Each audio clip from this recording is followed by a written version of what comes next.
We've described the fundamental concepts of analog and digital audio and how they're both used in a recording system. We also looked at the primary components of a personal computer-based recording system. Now let's look at some alternative and advanced hardware and software you may use for your recordings. As we've seen, analog multitrack recording used to require large reel-to-reel tape recorders with spools of magnetic tape 2 inches wide. All the information that was stored on those tapes can now be digitized and stored on several megabytes of your computer's hard drive. However, dedicated hardware other than a PC exists for recording and storing multiple tracks. The standalone multitrack recorder is a viable alternative to DAW software. These recorders contain all the basic components in one enclosure: inputs, preamps, converters, mixing capability, and outputs. Some even contain effects, such as reverb and compression, which we'll describe in detail later. These recorders come in many sizes, from small handheld devices most suited for mobile recording to large desktop models that can be the centerpiece of a fully equipped recording studio. A digital mixer can provide much of the capability of a software DAW without the recording capability. This kind of mixer handles digital data instead of the electrical signals produced by analog mixers. A digital mixer will often include digital effects, and it will recall all the settings, whereas an analog mixer will require manual setup should you need to return to an unfinished project after you've reconfigured the mixer. Several other hardware options may be used in the recording chain, especially for those who wish to stay in the analog domain as much as possible while still recording digitally. The first stop in the chain after the microphone or instrument pickup, which we'll discuss in depth in this method, is often a hardware microphone preamplifier, or mic pre for short. A dedicated mic pre is used to boost the incoming microphone signal, mic level, to the signal strength, line level used by almost all electronic gear. Although all audio interfaces have mic pre's of varying quality, a dedicated mic pre will almost always contain better circuitry and provide a higher quality signal. Engineers may also choose a mic pre because of the sonic color it imparts to a particular mic. Every piece of analog gear has its own unique sonic characteristics. This is less of a factor with digital gear, though as we've noted, the quality and resolution of analog to digital converters can have a major effect on the overall sound. Another common hardware unit used at this point in the signal chain is the compressor.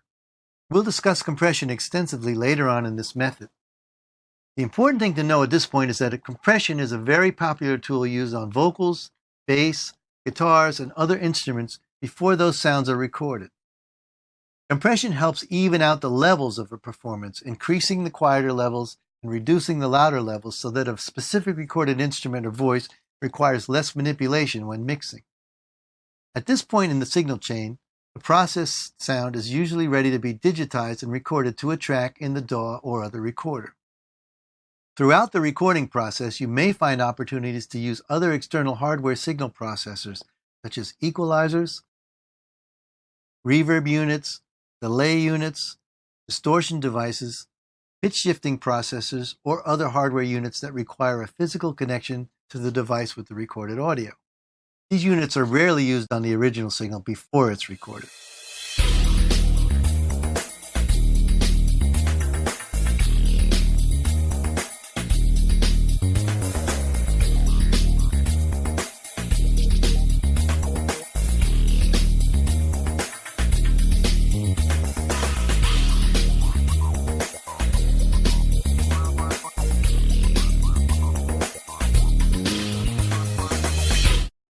On the software side of things, all these processes can be handled by little programs called plugins, which work digitally and can be called up at any time to enhance tracks recorded in the DAW.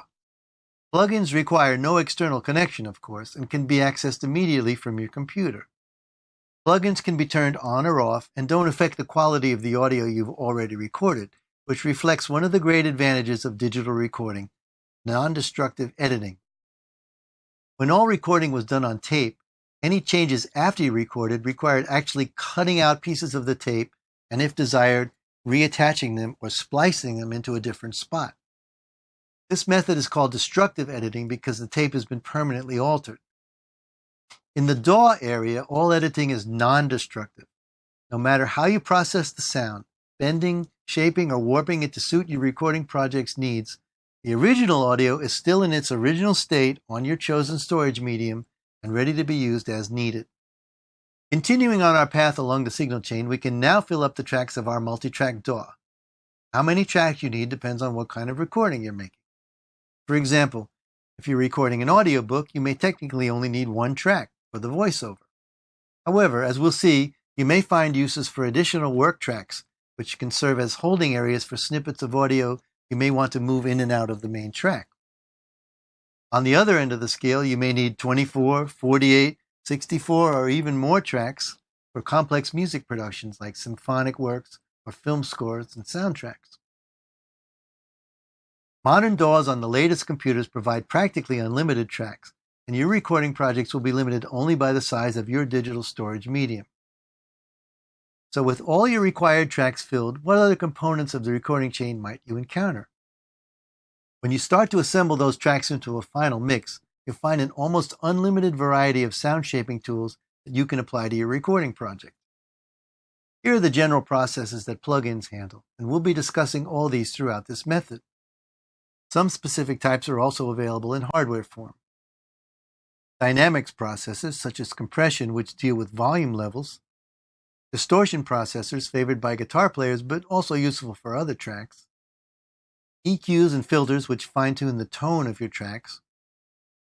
Modulation effects like chorus and flanger, reverbs and delays with countless variations and settings.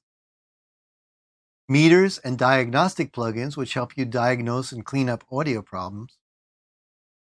And a wide assortment of miscellaneous plugins, including pitch shifters and other effects. When you've taken advantage of all these capabilities and are satisfied with your mix, you'll have many options for creating a final mono, stereo, or surround mix of your recorded project. The final step in the process is called mastering. Mastering is the ultimate action you'll take before sharing your project with the world. Although mastering may not be essential for every project, on a music mix, especially a project that includes several songs, it's a crucial step in ensuring that your mixes match each other in volume and tone, as well as having the right sonic characteristics to make your tracks competitive with other recordings.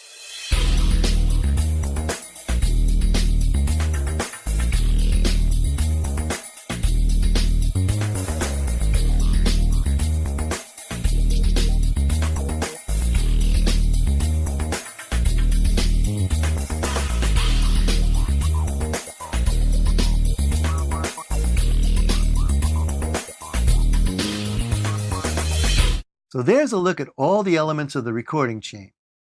Now let's continue our overview of the recording process as we get all our tools in place and start to explore recording techniques so that we can begin our own recording project.